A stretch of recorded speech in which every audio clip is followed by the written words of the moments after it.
The pouch hit the stone floor before she could catch it. In the span of a single breath, 7 years of careful invisibility began to unravel. Dried leaves scattering across the cold passage, releasing into the air the one thing Elara Thornveil had spent her entire life desperate to conceal. The crowd went still. Then, through the parting torchlight, came footsteps. Slow. Unhurried. Inevitable. The most powerful alpha in the Iron Realm stopped directly before her. A woman he had never spoken to. A castle attendant no one had ever truly noticed. And did something that made every lord, knight, and noblewoman present forget how to breathe. He knelt. Why would a king lower himself before a girl the world had never seen? And what secret had she been hiding that changed everything the moment it was revealed? The words had traveled through every cobblestone passage and torchlit corridor of the Iron Realm, like smoke through the cracks of an old castle wall. Some called it a legend.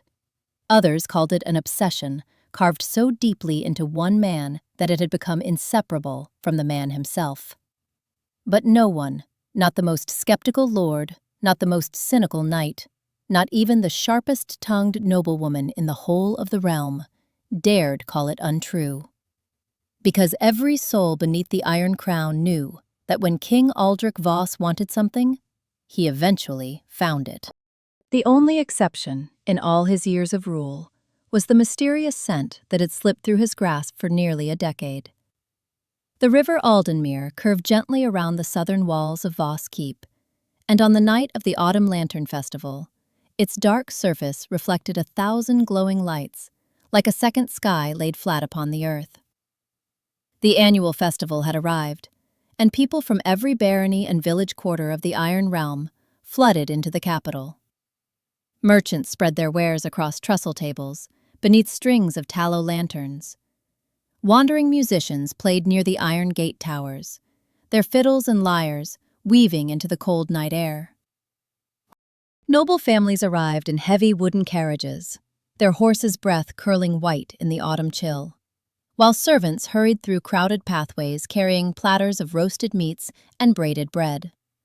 It was the grandest celebration of the year, a night when every soul in the realm hoped, in some small way, to be noticed.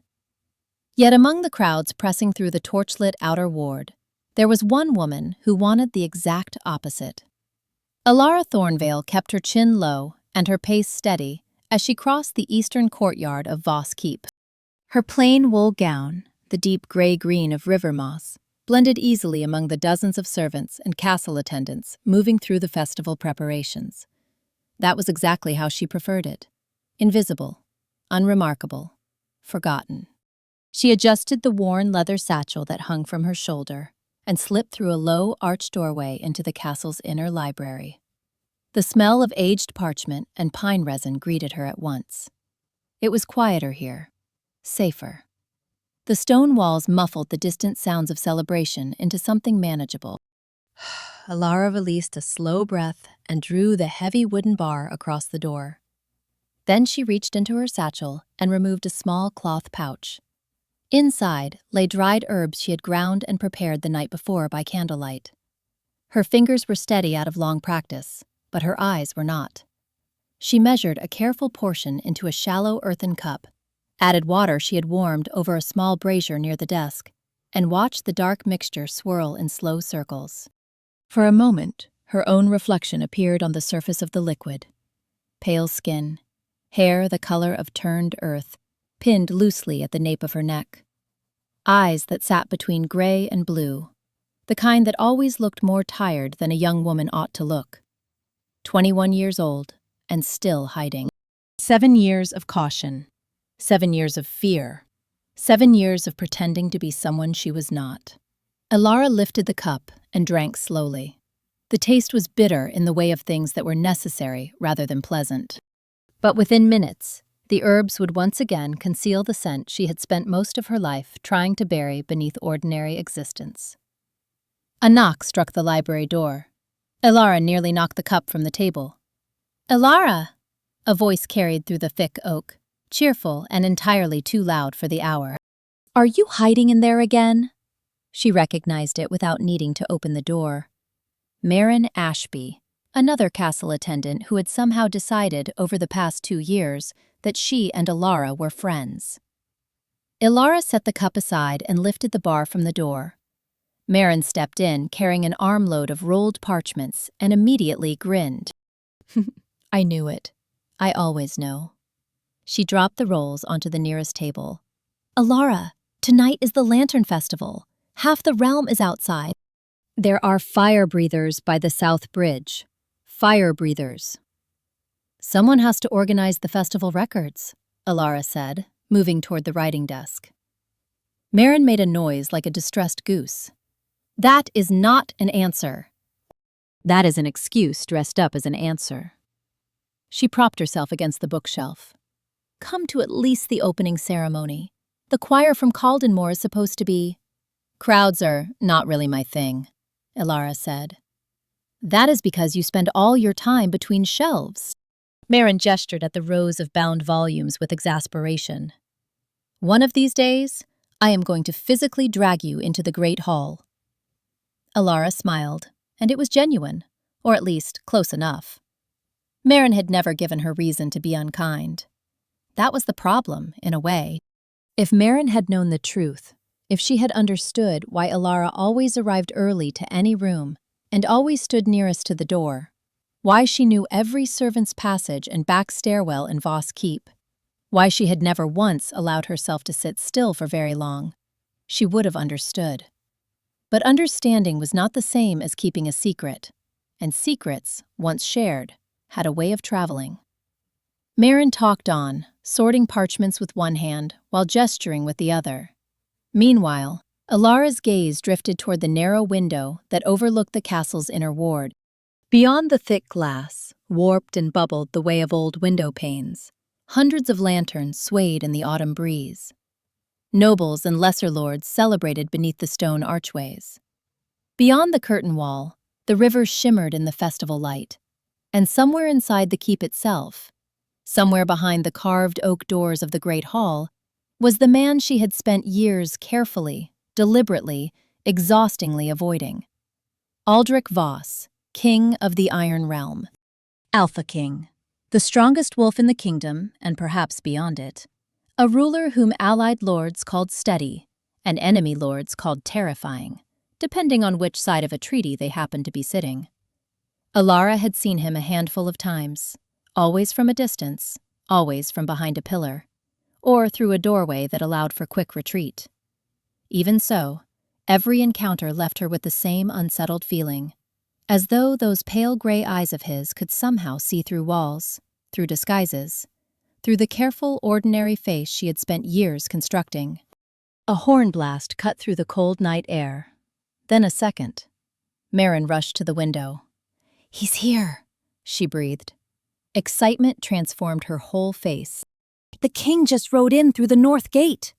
Cheering erupted across the outer ward, rolling toward the keep like a wave breaking on stone. The Lantern Festival grew louder in an instant. The night seemed to lean forward. Elara felt her heartbeat stumble. Her fingers found the edge of the writing desk without her having to look for it.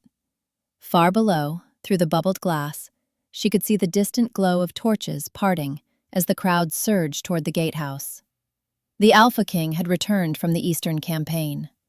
Marin was already moving toward the door. "Everyone's going to the ward to see." "Come on. I'll follow in a moment," Elara said. Her voice came out steady.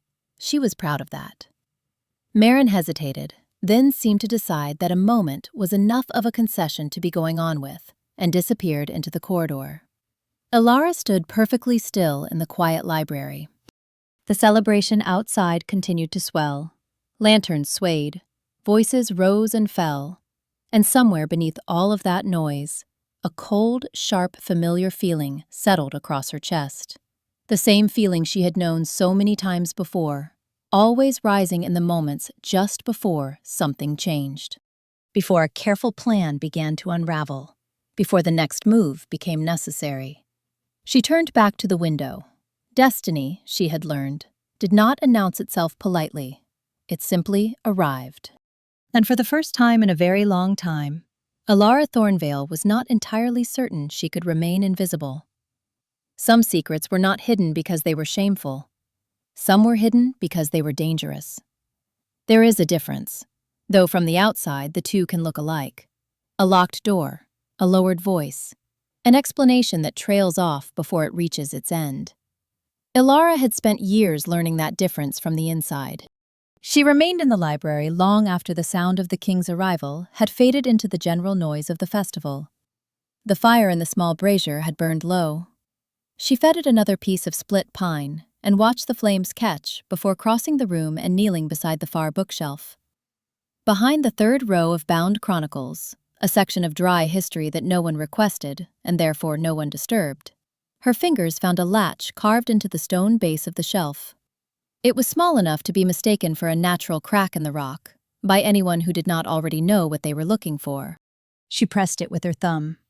A soft click followed, and a panel in the wall behind the shelf swung inward just enough. Inside sat a cedar box, wrapped in faded indigo cloth. Elara stared at it for several seconds. She did not always open it. Some nights, she only needed to know it was still there, unchanged, undisturbed. But tonight, something about the festival noise and the unsettled feeling in her chest made her lift it out and carry it to the writing desk. The contents had not shifted in years. A silver hair ribbon, stiff with age. A small folded portrait painted on stretched calfskin. And a letter written in handwriting so familiar, it sometimes made her throat ache before she had read a single word. She reached for the portrait first. It showed a man and a woman standing outside a low stone cottage somewhere in the river country, surrounded by flowering meadow grass.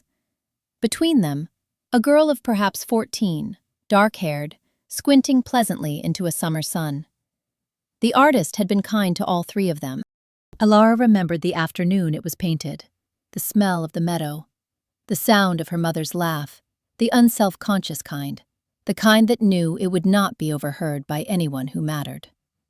The warmth of the sun on her shoulders before the world had become a place requiring constant vigilance. She had been 14 when the portrait was made. 14.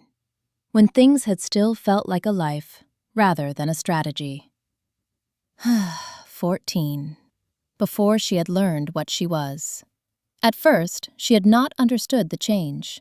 She had only noticed that strangers looked at her differently, not impolitely, but with a particular quality of attention that seemed out of proportion to whatever she had done or said. That certain men and wolves in the village held her gaze a moment too long. That her parents began exchanging a specific kind of glance above her head when they thought she was not watching. It was her mother who finally sat her down and explained. Elara was an omega. Not the common kind, the kind that existed quietly in every pack and was simply somewhat sought after in the usual way. She was the rare kind. The kind spoken of in certain old circles, in careful language. The kind whose scent, once noticed, had a way of burrowing into the instincts of powerful wolves and refusing to leave. The kind that lords and alphas had been known to spend years searching for. The kind that needed to be protected before protection became a word for something else entirely. Her father had not panicked. He was not a man who allowed himself to panic. He had simply become, overnight, more deliberate. New iron bolts on all the doors, different paths home from the market each week, quiet conversations with the 2 or 3 people in the village he trusted completely. A visit from an old herbalist her mother had known since childhood, a woman who arrived after dark and left before dawn, carrying nothing and leaving behind only knowledge. The herbs, a blend passed down through generations of women who had known this particular kind of vulnerability. Ground root, dried river bloom, a plant called silverleaf that grew only in shallow water. None of them were remarkable individually. Together, properly prepared and taken regularly, they could conceal an omega's scent from most wolves well enough to pass undetected in ordinary circumstances. Not perfect, the herbalist had warned. Never perfect. Strong emotion can break through, a severe shock. and they will not hold against a wolf whose instinct is already locked on to the right trail. Elara had been 15 by then. She had nodded seriously and not fully understood what that last part meant. She understood it now. She unfolded the letter carefully, spreading it flat on the writing desk. The creases had deepened over the years, the paper threatening to separate along the oldest folds. She knew the words by heart. She had known them for years. She read them anyway. If you are reading this, it means you are still safe, and I am glad of it more than I can say. Promise me something. Promise me you will never feel ashamed of who you are, not for a single day. What you carry is rare, and it is yours, and there is no fault in it, even when the world treats it as a thing to be claimed rather than a thing to be known. Hiding is not weakness. Surviving is not weakness. Moving when you must move and being still when stillness serves you. These are forms of courage, even when they do not feel like it. One day, the right people will know your truth. I believe this the way I believe in the turning of the seasons, not because I can see it yet, but because I know it comes. Until then, protect your heart, trust yourself, and remember that the people who love you did not love you less for knowing what you are. They only loved you more carefully. Your mother. Elara folded the letter back along its old lines and held it against her palm for a moment. 7 years since she had been given that letter. 7 years since her parents had both died within the same winter. Her father first, from a fever that moved faster than anyone expected, and her mother 3 months after, from the particular kind of grief that does not announce itself as an illness, but behaves like one. Since then, Elara had moved 4 times. She had worked in a tannery, a scriptorium, a grain merchant's household, and now the castle records office of Voss Keep. Each time she had stayed only as long as she could remain unremarkable. The herbs had held. She had been careful. She had been invisible. She placed the letter back in the cedar box, closed the lid, and returned the box to its place behind the shelf. Then she went back to the window. The festival outside showed no sign of slowing. If anything, the news of the king's return had sharpened the celebration into something more electric. Torches blazed in double rows along the curtain wall. The choir from Caldenmore had apparently begun, because even through the stone walls she could hear something like music beneath all the noise. Elara pressed her forehead briefly against the cold glass. One day, the right people will know your truth. She closed her eyes. The familiar cold feeling in her chest had not gone away. It had grown stronger. On the far side of Voss Keep, past the great hall and the carved passage that connected it to the king's private chambers, an antechamber looked out over the river through 3 tall lancet windows. The water below reflected the festival lanterns in long, wavering gold lines, and in the stone-framed space between the middle and the right window, Aldric Voss stood alone. He had arrived from the Eastern campaign 3 hours earlier. The ride had been long. His captains and advisors had been waiting to debrief him on a dozen separate matters before the festival required his formal appearance. He had answered their questions and reviewed their reports with the focused patience that his court had come to expect from him. And then he had dismissed them all and stood in this room, looking at the river. 7 years. The number rose in his mind the way it always did, quietly and without apology. 7 years since the first time he had caught the scent. He had been 25 then, traveling the river roads between 2 border settlements in the depths of a winter that had frozen the Aldenmere solid enough to walk across. The wind had shifted without warning, cutting through the trees from the east, and something had arrived with it. Faint, warm in a way that had nothing to do with temperature. Completely unlike anything he had encountered before. His whole body had gone still, the way the body does when the instincts register something before the mind catches up.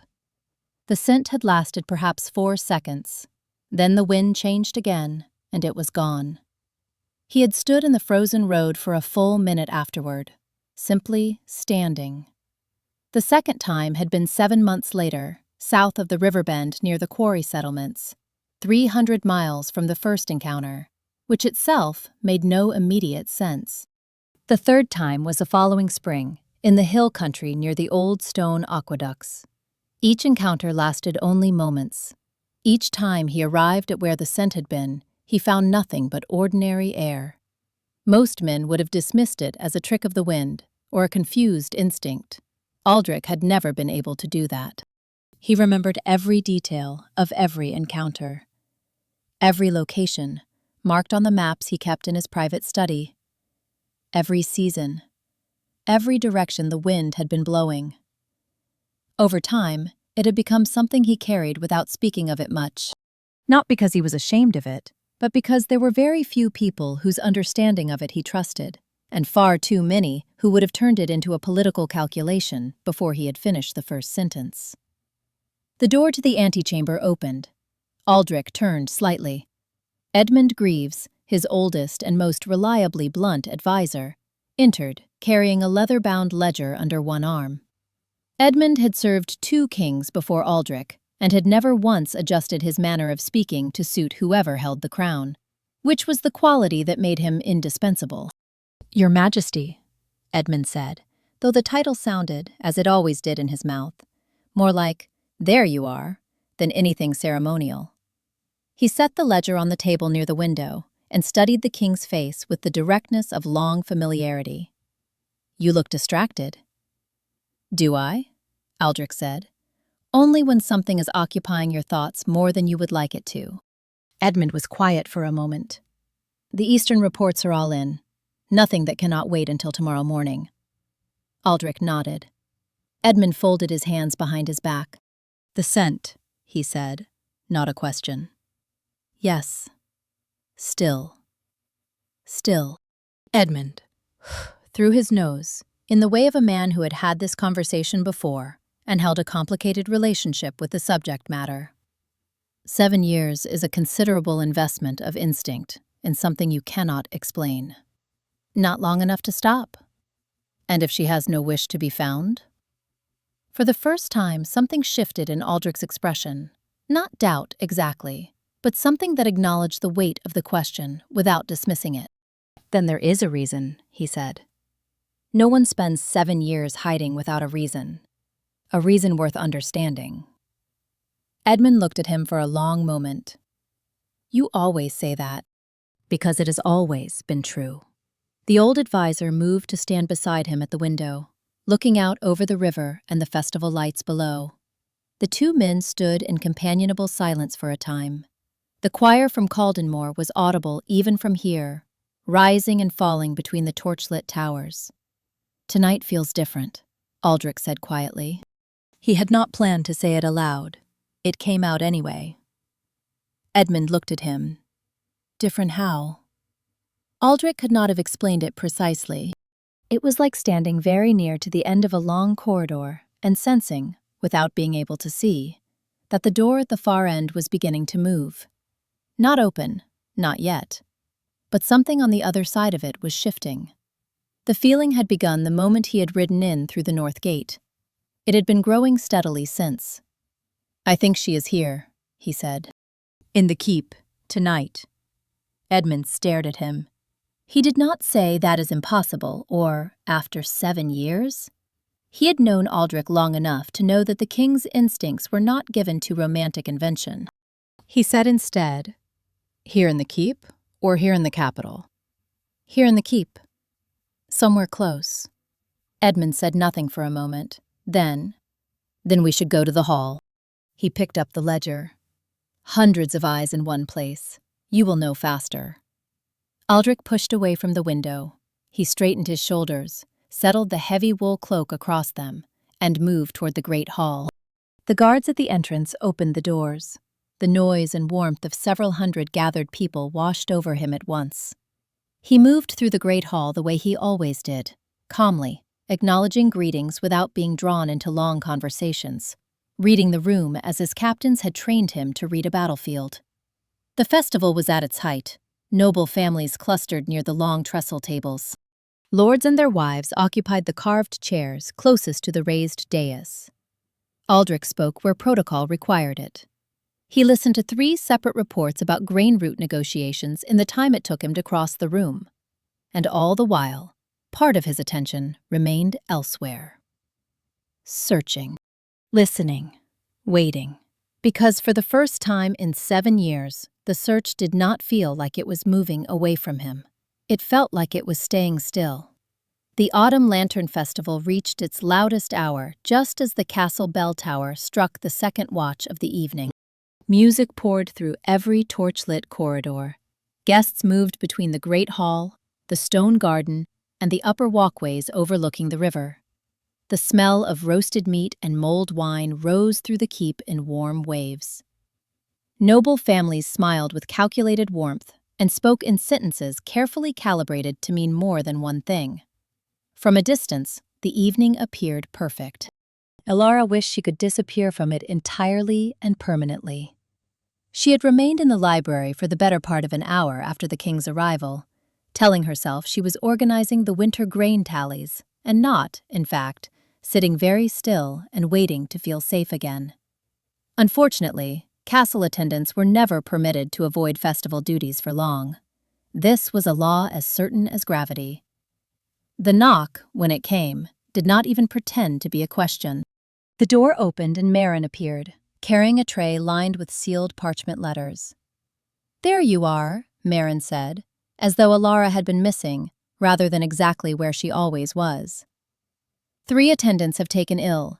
Hilda, one of the Brecken boys, and that quiet man from the records room whose name I always forget. Which means, she placed the tray very deliberately into Elara's hands. "Congratulations! You have been promoted to emergency festival service."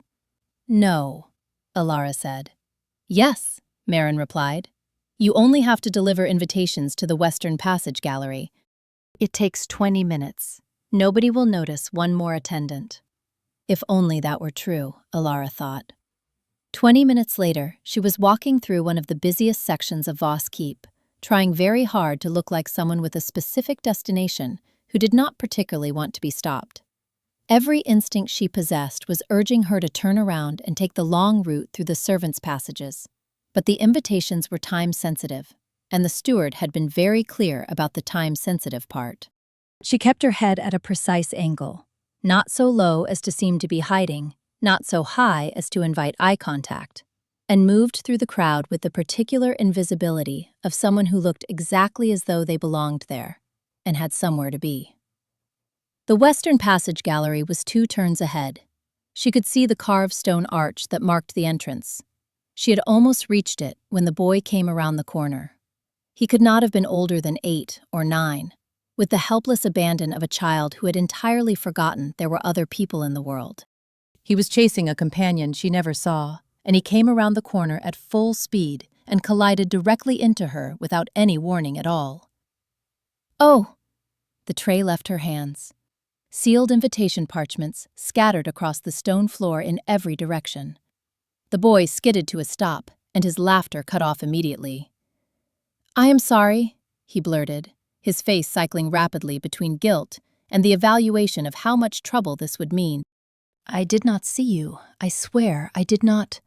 "It is all right," Elara said, more steadily than she felt. "Truly. Help me collect them?" The boy dropped to his knees at once, clearly relieved to have a task, and they began gathering the parchments from the stone floor. Several had slid beneath the heavy oak bench that ran along the passage wall. Elara reached under it carefully, shifting position to get the farthest one, and felt her satchel shift. The buckle caught the carved leg of the bench. The worn leather strap gave. She heard the pouch fall before she felt it leave her satchel. Time did something strange. The sound of it hitting the stone seemed very loud and very slow at the same time. The impact split the cloth along the oldest seam. Dried leaves fanned across the gray stone floor. A faint, earthy smell rose into the cold passage air. Elara went completely still. Every color in the world seemed to sharpen and then go wrong, the way light does just before weather changes. Her heartbeat was suddenly audible inside her own skull. She reached for the leaves immediately, gathering them with both hands, pressing them back toward the ruined pouch with a speed that must have looked strange to anyone watching. The boy looked confused, but helpful, and began collecting leaves without being asked. "Miss," he said, "are you—" "I am fine," she said, though she was not fine, not at all. She could already feel it. The way one feels a fire dying in a room one has relied on for warmth. The protective layer of the herbs was thinning. It had been stable all evening, maintained by the fresh preparation she had taken in the library.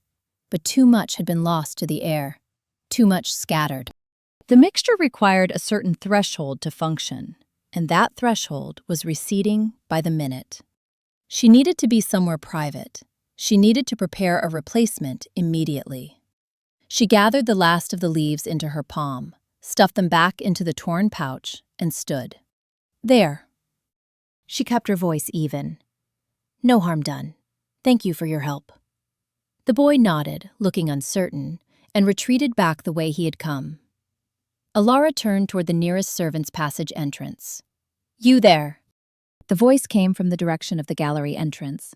It was composed, precise, and belonged to someone entirely accustomed to being paid attention to. Elara turned slowly.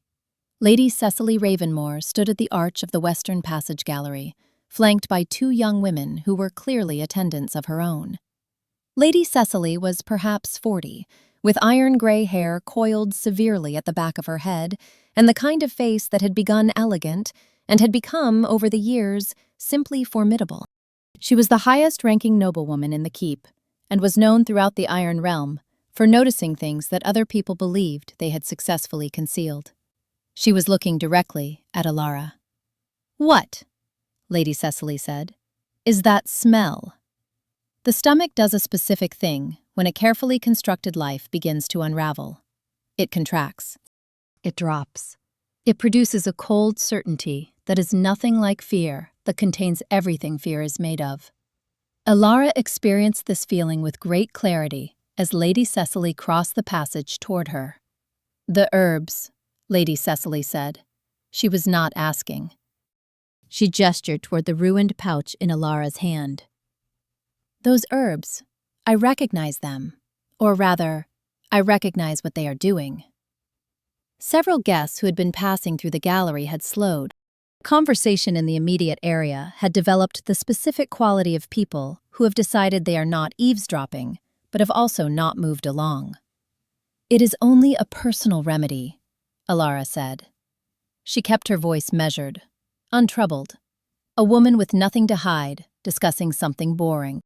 "A remedy," Lady Cecily repeated, as though the word had arrived in an unexpected shape. "For what ailment, precisely?" Elara was still composing a believable answer when a second voice entered the scene from the left.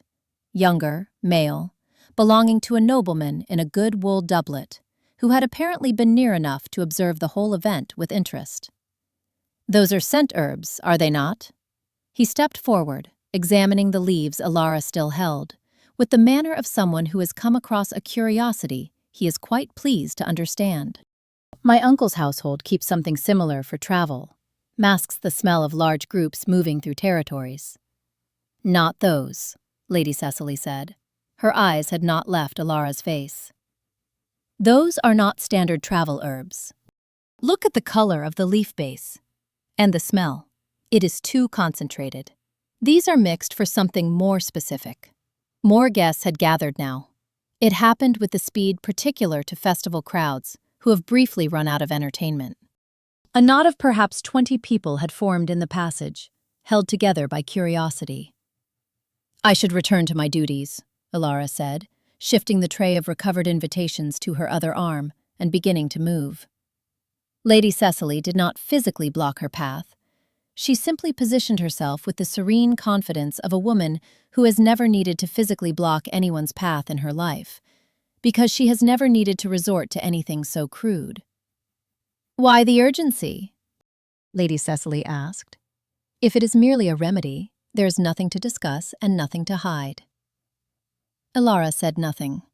The nobleman with the wool doublet crouched, and lifted one of the leaves she had missed from the floor. He held it near the nearest torch bracket, turning it slowly. His expression changed. "Wait," he said. He straightened. He looked from the leaf to Elara. "I know this plant." He held the leaf up for Lady Cecily to see. "This is silverbane. It is extremely rare. It only grows in—" He stopped. His expression had shifted into something more careful. "Lady Cecily, this is one of the primary components of high-level scent concealment formulas. Very old ones, from before the wars." The silence that followed was of a different quality than the silence before. Murmurs spread through the gathered onlookers like water finding its level. Elara watched the change move through the crowd and felt the floor of 7 years of careful construction beginning to crack beneath her. Scent concealment, high level, old formula. The implications assembled themselves in the minds around her with remarkable speed. She could see it happening in the altered angle of people's heads, in the way they shifted their weight, in the particular quality of the attention now being directed at her. "What are you hiding?" Lady Cecily asked. The question was not cruel. It was simply direct in the way of someone who found circumlocution tedious. And more to the point, what from? Elara opened her mouth. She had several possible answers ready, the way she always did. She had been preparing alternative answers to unexpected questions for 7 years, and she was not unpracticed at it. But something about this particular moment, the weight of 20 pairs of eyes, the torn pouch in her hand, the thinning of the herb's protection already underway in the cold passage air, made all of them feel inadequate in a way she could not remedy with a single breath. She said, "Please excuse me," and she turned. And from the far end of the passage, where the torchlight thinned toward shadow, footsteps came. Slow, even, unhurried. One by one, the conversations in the passage went quiet. Heads turned, postures adjusted. Lady Cecily lowered her chin. The nobleman with the silverbane leaf took an instinctive half-step back. The gathered crowd divided itself the way water divides around stone. Not because anyone commanded it, but because it was simply the natural response to what was approaching. Elara did not need to look. Every instinct she possessed had already told her. She looked anyway. Aldric Voss walked as he always did, with the unhurried certainty of a man who understood exactly what he occupied and saw no need to perform it.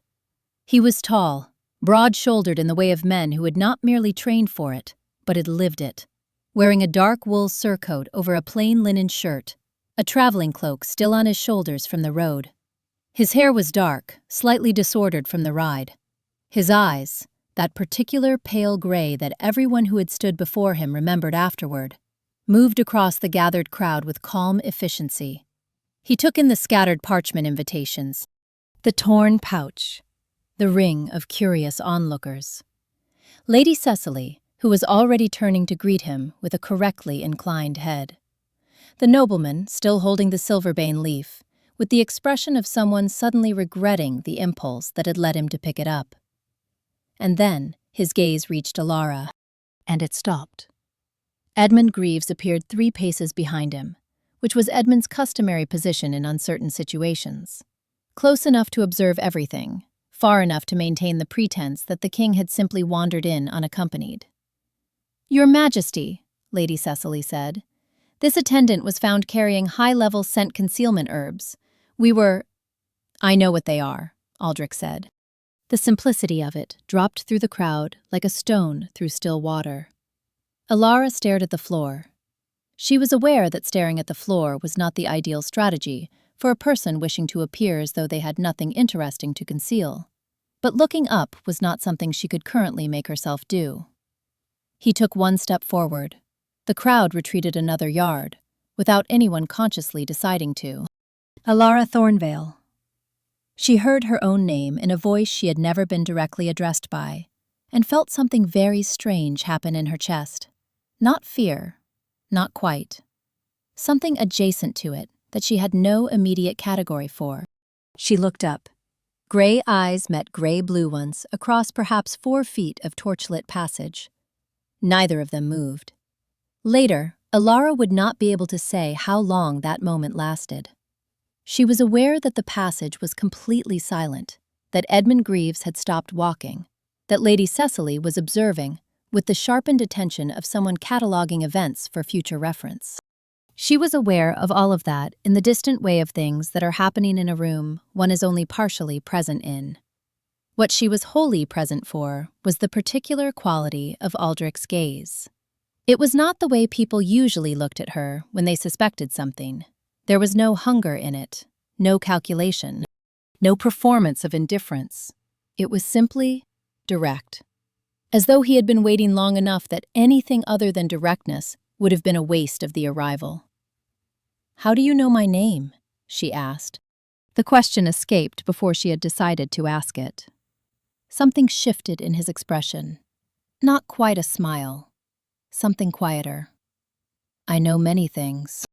It was not an answer. She was aware of that. She was also aware that her heartbeat had become a sound she could hear. His gaze moved to the torn pouch. "May I?" She understood immediately what he was asking. Every self-preserving instinct she had developed over 7 years of constant practice fired simultaneously. "No," she said. The word came out more quickly and more nakedly than she intended. Several of the onlookers noted it. Aldric noted it. He did not react to the refusal with impatience or command. He simply said quietly, "Those herbs have been part of your life for a long time, have they not?" The accuracy of it was almost disorienting. She said nothing. He extended his hand, not a demand, not a gesture that expected immediate compliance, simply a hand, open, palm upward, waiting. Elara looked at it. She looked at him.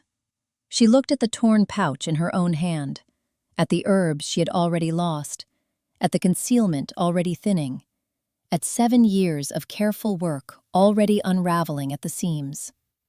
She looked at the ring of people surrounding her. There were, she recognized, very few paths forward that did not lead to the same place. Her fingers loosened. She placed the pouch in his hand. The passage went so quiet that the distant choir from Caldenmore seemed suddenly loud, its music threading through the stone walls of the keep like something that belonged to a different world. Aldric looked at the pouch in his hand for a moment. Then, carefully, he opened it. The remaining dried leaves crumbled softly against his fingers. The sharp, earthy smell of the herbs rose briefly into the cold air, and then began to dissipate. And beneath it, as the concealment thinned and then dissolved entirely, something else emerged. It spread through the passage the way warmth spreads through a room when the fire has caught properly, gradually, inevitably, reaching every corner before anyone could have said exactly when it arrived. Soft, unmistakable, completely unlike everything else that had been in the air of Voss Keep all evening. Around the passage, several wolves went still. A man near the back straightened sharply. One of Lady Cecily's attendants made a small, involuntary sound. Lady Cecily herself said nothing. She was looking at Elara with an expression that had moved well beyond calculation into something closer to genuine surprise. Aldric closed his eyes.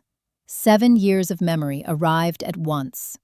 Not as a sequence, but simultaneously, the way very old things are remembered. The snow-covered road on the frozen river, the quarry settlements in spring, the hill country in summer heat, the brief moments of something real amid years of absence. Every location he had marked on his maps, every direction the wind had been blowing. He opened his eyes. Elara had gone very pale. She was standing with the stillness of someone who understands that movement will not help them. He looked at her, not at the pouch, not at the scattered herbs, not at the crowd around them. At her. 7 years, he said quietly. He said it the way one might say, "There you are," after a very long search. Edmund, behind him, exhaled slowly. Elara swallowed. Her jaw was set. Her eyes were direct despite everything. She had the look of someone who had decided that dignity was the only remaining option available to her, and was determined to exercise it. "I know," she said, before anyone else could speak. "I know what you are about to say." "Do you?" Aldric said. "You are going to tell me what I am." Her voice was steady. It cost her something to keep it steady, and she kept it anyway. "You are going to tell me that I could not have hidden forever, that the herbs were never a permanent solution, that it was only a matter of time." She looked at him. "I know all of that already." "Then I will not waste your time saying it," he said. She blinked. That had not been the response she was prepared for. Edmund took one careful step forward. He looked at Elara with the particular attention of a man assembling a picture from its components. Then he said, to the crowd in general rather than to anyone specifically, "For 7 years, His Majesty has been searching for someone." He let that settle. A scent, encountered in a dozen different places across the realm, always briefly, always vanishing before. "You were searching for me," Elara said. It was not a question. It came out in a register that was not quite disbelief and not quite understanding. Something between the two. She looked from Edmund to Aldric. "All this time?" "Yes," Aldric said. One word. It did not elaborate or justify or qualify itself. It simply existed in the cold passage air between them, with the solid weight of something that had been true for a very long time, and was only now being said aloud. Elara shook her head slowly. Not in denial, in something she did not have an immediate name for. "You do not know me," she said. "You know a scent." "Then let that change," Aldric said. And the quiet certainty of it, not as a command, not as a king speaking to a subject, but simply as a man stating a preference, was the most disorienting thing that had happened to Elara in an evening that had already been remarkable. The nobleman with the silverbane leaf chose this moment to re-enter the conversation, which was, broadly speaking, a decision he had not thought all the way through. "Your Majesty," he said carefully, with the particular tone of a man who believes he is being helpful. "Surely, given that the lady appears to be unclaimed, proper introductions through established channels would be the appropriate procedure. Many noble families would naturally wish to." He did not finish the sentence. He did not finish it because Aldric Voss turned to look at him. The king said nothing. He simply looked at the nobleman with the patient, level attention of a man who has all the time in the world and no particular interest in what is being said. The temperature in the passage seemed to change. The nobleman stopped talking. Lady Cecily, to her credit, almost smiled. Aldric turned back to Elara. The look on his face, when it settled again on her, was different from any expression she had catalogued in him from her years of careful observation at a distance. There was something in it she did not know how to name. Not triumph, not satisfaction. Something that was almost recognition. The particular feeling of finding a question finally answered.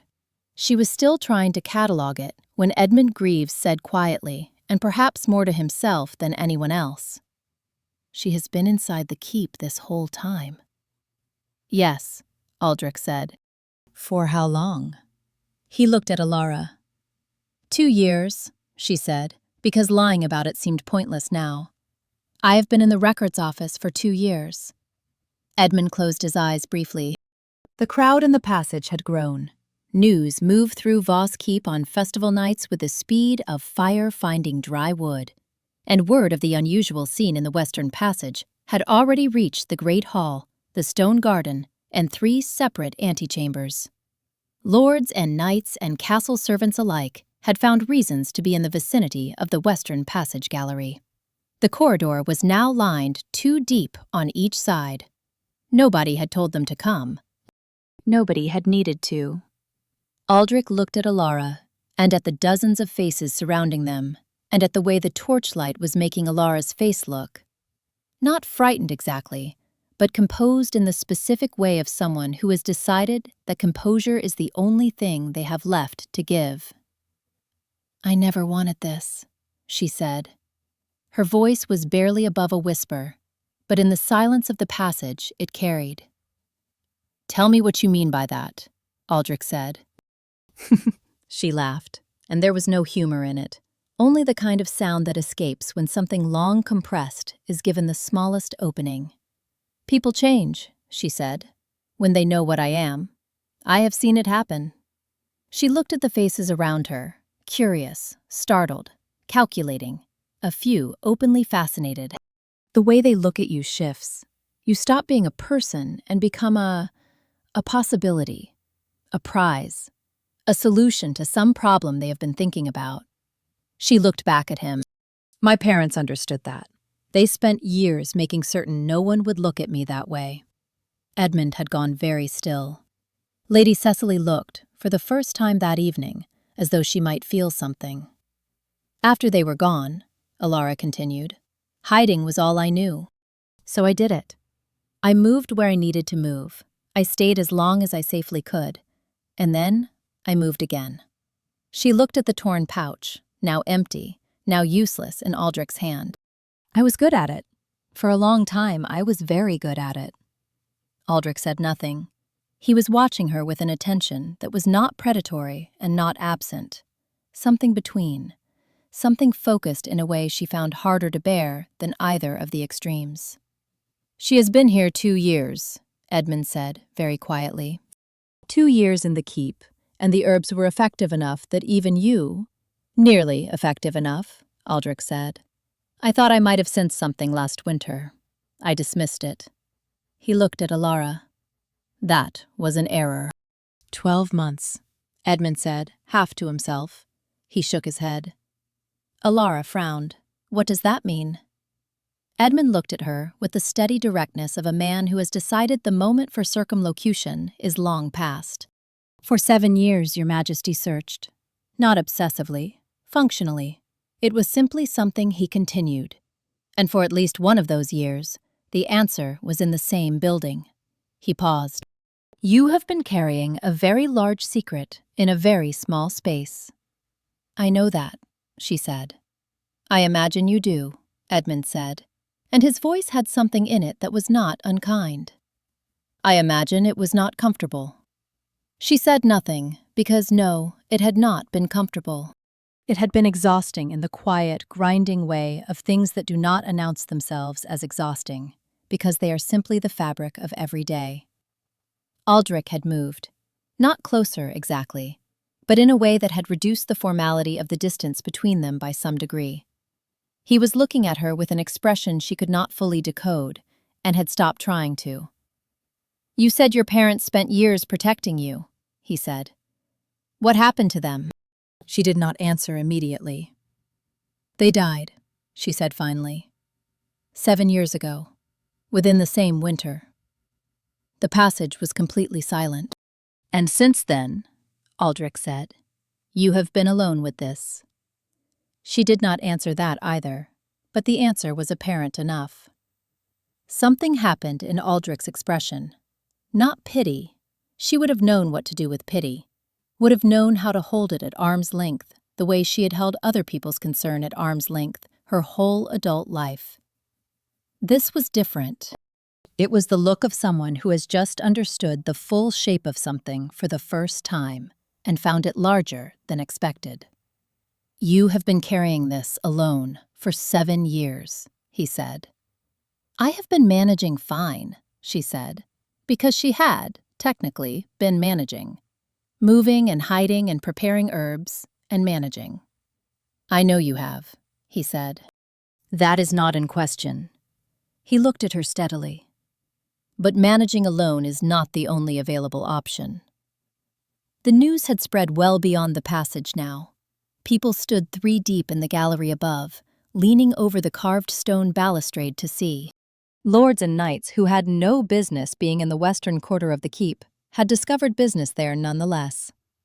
Edmund Greaves, observing this from his position 3 steps behind the king, thought that whatever happened next would be spoken of in the Iron Realm for a very long time.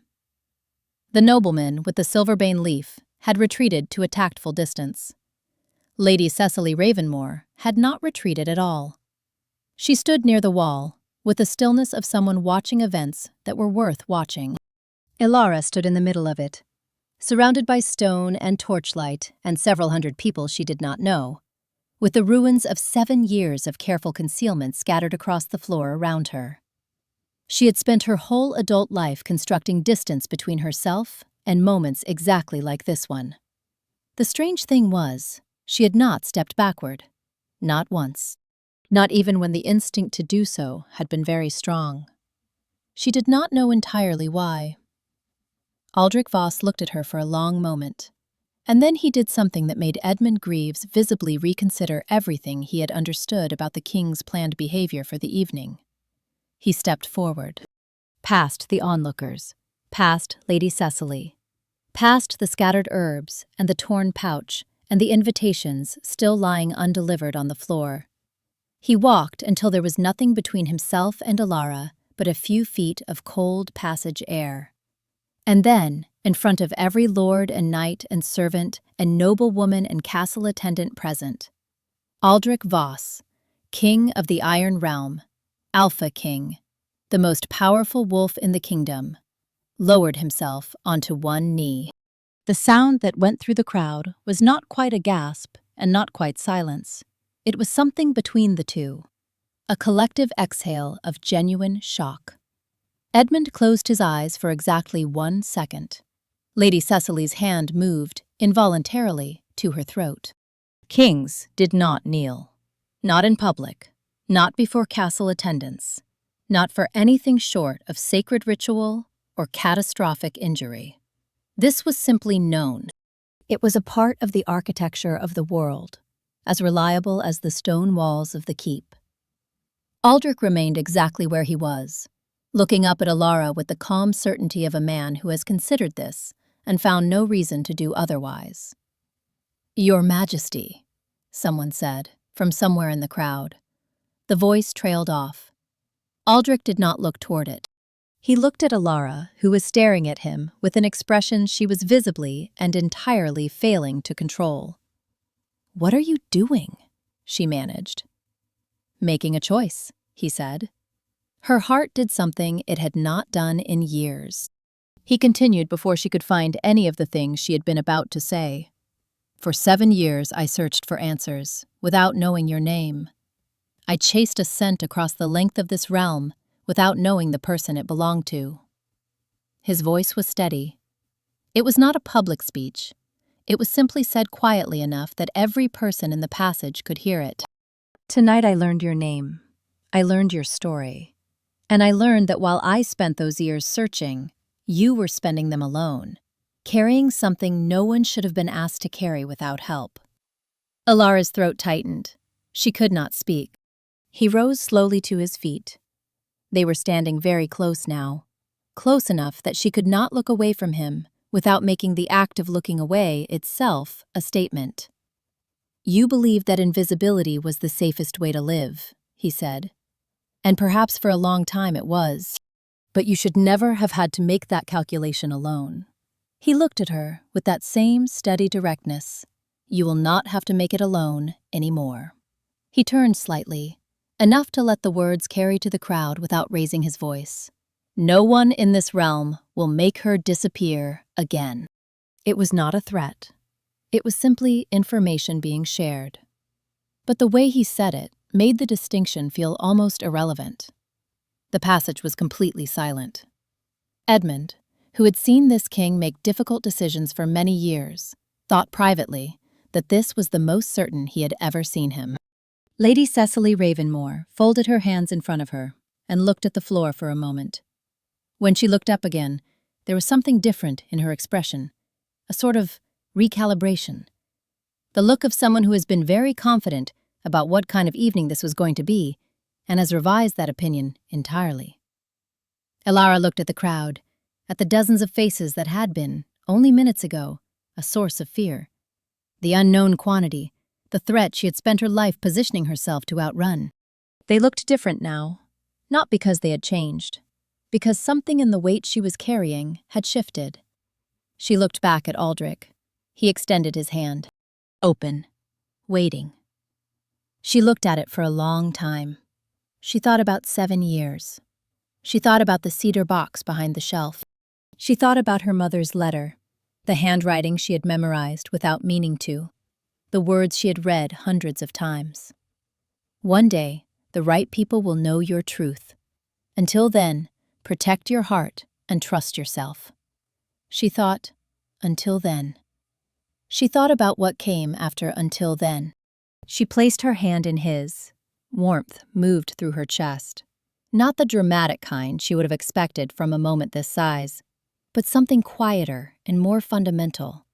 The warmth of a weight shared, of an exhale that had been held for 7 years, finally completing itself. She was not naive enough to think that the hand in hers resolved everything. There was still a great deal she did not know, and a great deal that would need to be negotiated and understood and learned on both sides. There were still questions she had not asked, and answers she was not certain she would like. There was still the rest of the world, which had its own opinions. But she was not standing alone. For the first time in 7 years, she was not standing alone. The crowd erupted, not in the formal way of an official occasion, in the real way, the unplanned way, the way that happens when a large group of people witnesses something genuine and responds before they have had time to think about whether responding is appropriate. Even Lady Cecily made a sound that was, unmistakably, a laugh. The choir from Caldenmore, continuing their work on the far side of the keep, provided an entirely accidental but perfectly timed musical accompaniment to the moment. Edmund Greaves, who had served 2 kings and had therefore seen a great many things, found himself smiling in the way that only happens when something has resolved correctly after a very long time. Outside, beyond the stone walls of Voss Keep, the Aldenmere River carried the reflection of 1,000 lanterns in its dark water. The Autumn Lantern Festival continued below the great curtain wall. Torches burned along the parapets. The choir sang. The cold night air moved through the open gates and into the keep and across the passage, where 2 people stood with their hands joined before several hundred witnesses. And Elara Thornveil, 21 years old, keeper of a cedar box and 7 years of careful invisibility, understood, in the way one understands things that arrive slowly and then all at once, that the future she had spent so long fearing had finally arrived. It had not looked the way she expected. It was not an ending.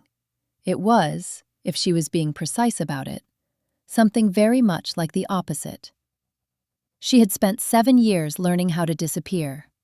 She was beginning to suspect that what came next would require, for the first time, the harder and more unfamiliar courage of being found.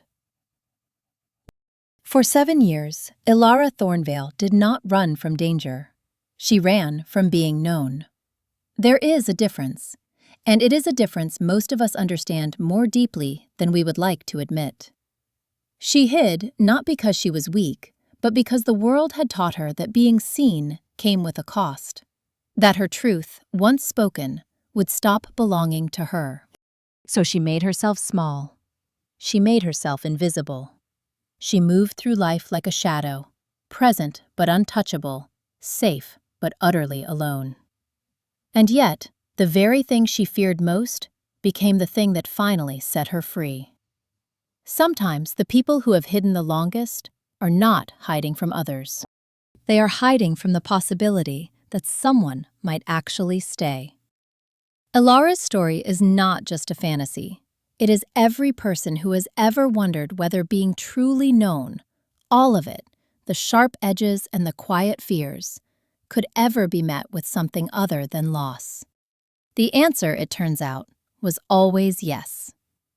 If something in this story touched you, even just a little, drop it in the comments. One word, one feeling, whatever stayed with you. We read every single one, and honestly, your words are what keep these stories coming. Hit like if Elara deserved better all along, and subscribe so you never miss the next one. Thank you for being here. Really.